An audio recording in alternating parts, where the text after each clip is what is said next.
So for Spanish 2 today, we added some English to our conversation. So our first 2 pages were English, and then there was a little mixture here and there. So just remember that we do have a final in a couple weeks if you want to start practicing that. And then we split off into our rooms.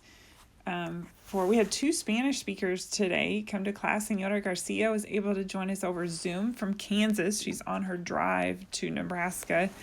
And then we also had Senorita Laura join us.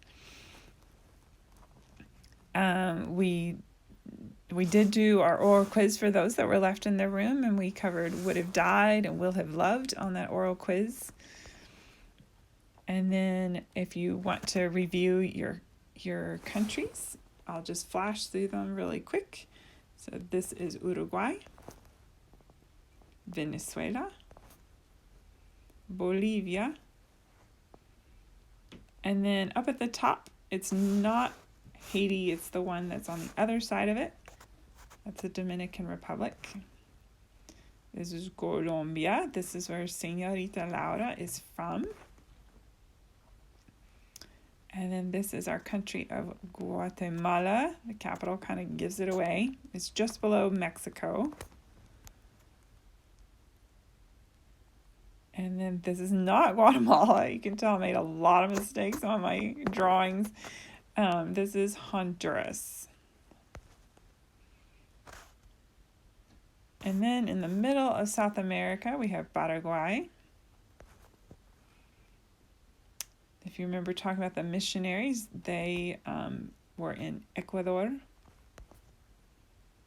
And then the tiny little country up there in the bottom of North America, that is El Salvador. And then we did our Bible lesson. When the wise hombres did not return, King Herod became very enojado. He yelled at his soldados, "Go and find the niño. I will be the only rey of the judíos." But el ángel de Dios warned José in a sueño.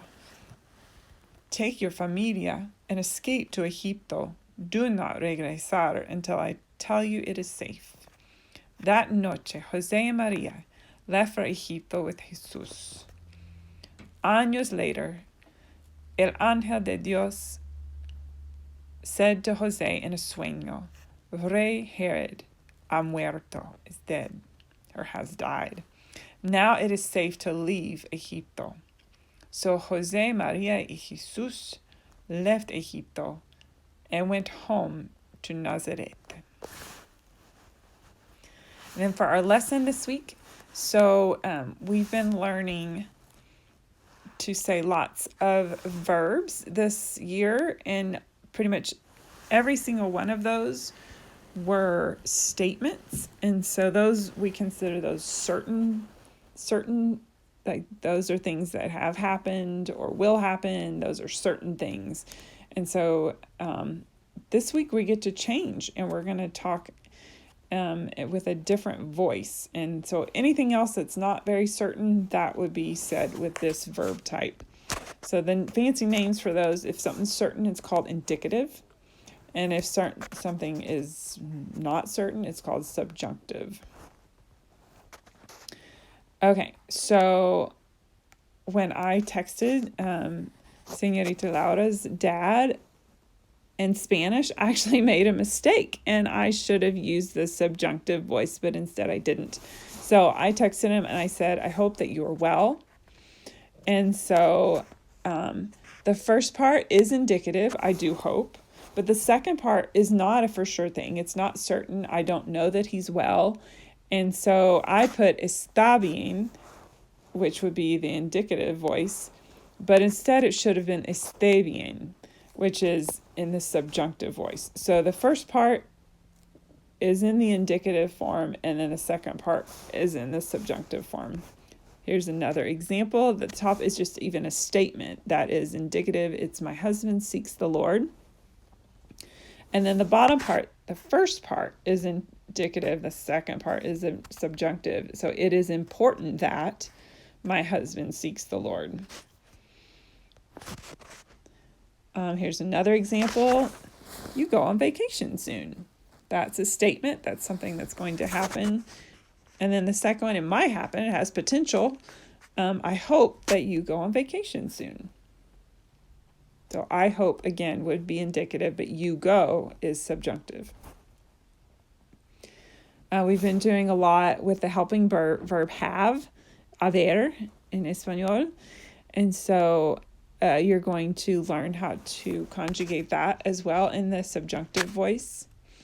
And so, again, usually the first part of the sentence is indicative, and then the second part is subjunctive. Whenever they use haber in a sentence, sometimes you can add the word may. I hope you may have studied. But sometimes I don't even think it makes sense to put may in there. But if you want to say I may have done something, you would use haber. And then Alana did her presentation on mole, which is a Mexican sauce. It's made all different ways. But Senora Garcia said that they even make a sauce or in the store that they had here in Franklin that her mother is still running. And so it's a delicious sauce, she said, that is normally served over chicken, and you can even buy it in the grocery store, heat it up and put it over chicken, and it's delicious. Alana told us a beautiful story about how in Mexico, one of the stories of the start of the sauce is that a bishop came to visit some nuns, and the nuns did not have hardly anything to serve. And so they just started pulling anything they had together to make a sauce. And it ended up being an incredibly delicious sauce that the bishop loved. And so I think of it as God providing for these nuns who wanted to honor their visitor. And it kind of reminded me of the story of Jesus turning the water into wine. They took the most random of ingredients, put it all together, and served a beautiful dish to their guest.